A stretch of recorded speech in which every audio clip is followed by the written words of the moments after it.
ওটা কিসের আছে রে লাবণ দেখতে পারি যদি মাছ ধরে সিজনে মাছ লিও কাঁচা আমের স্বাদ সেই স্বাদ। এই যে দেখেন এই যে আম দেখতে পাচ্ছেন, এই আমটা আমরা এই যে এটা হচ্ছে বড়া, ডালের বড়া। আর এখানে আমাদের আছে, আমরা যেহেতু স্পেশাল মানে চোর উপাধি দিতে পারেন আমাদেরকে। এই যে এটা হচ্ছে আমাদের লবণ। দেখেন লবণটা একদম একদম পরিষ্কার। এটা হচ্ছে আটলান্টিক মহাসাগরের তৈরি লবণ। আর দিস ইজ আয়োডিন সল্ট, আয়োডিনযুক্ত লবণ। আর এইখানে যে আসল জিনিসটা, এটা হচ্ছে মরিচের গুঁড়া। ঠিক আছে, এইটা যে একবার খাবে সে মনে করেন যে পুরা একদম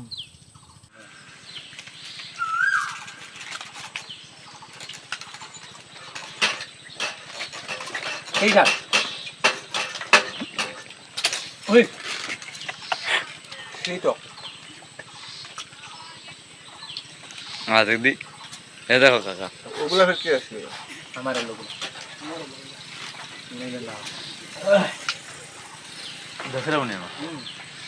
এই দুইটা আম খাতো। আসলে কি আপনার ছেলে মানুষদের কি এই টক খাওয়া যায় না তো। কিন্তু এই যে ভাইগনা আর ছোট ভাই পাল্লায় পরে টক খাই যাচ্ছে, জানি না যৌবন কোথায় যাচ্ছে আমার, কিন্তু ভালো লাগতেছে রে। সেই স্বাদ অসাধারণ। এটা কিন্তু আম ঝাড়াই যে, কিন্তু আম পাড়াইতে পারে নাই। আমার একটা ইয়েতে দুইটা পড়ছে, একটা দুইটা। হ্যাঁ, খালি এই লম্বা হলে আর গায়ের মধ্যে একটু শরীর স্বাস্থ্য থাকলে হয় না। আমি চিকন পাতলা পুতলা ছেলেটা। দাদা আম কি গাছে দিলি? আম কি গাছের ঠালে ছিল? ये क्या हुआ কথা আছে না, লাবণ সবারই কথা যে হয় হোক সব সময়। হ্যাঁ, এই তো দাদা একটা কথা বলছে। যাক, হ্যাঁ, এই হলো না বায়োলজি টিচার। এই যে দেখেন লবণ মাটিতে পড়ছে তো কি হয়েছে। এখানে এই যে অল্প পরিমাণে একটু ছেঁকা দিবেন, ছেঁকা দিয়ে খাইতে পারবেন। মরিচটা দিয়ে সেই সব এটা হচ্ছে কি দেখাইলেন, এই যে দেখেন এটা হচ্ছে মরিচ। মরিচের সাথে হালকা একটু লবণ দিতে হবে। কি রে, এটা মন্দির?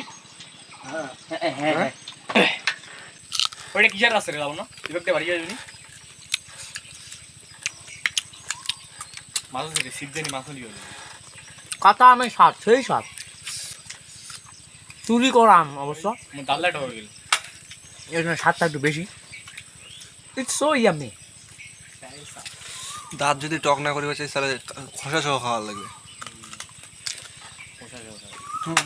মুই সম্পূর্ণ খোসা সহ খাচ্ছি। কি হয়েছে দাঁত গেলে ঘটালাটা হবে। খেলাটা খাইনো শশা। চল আবার চ।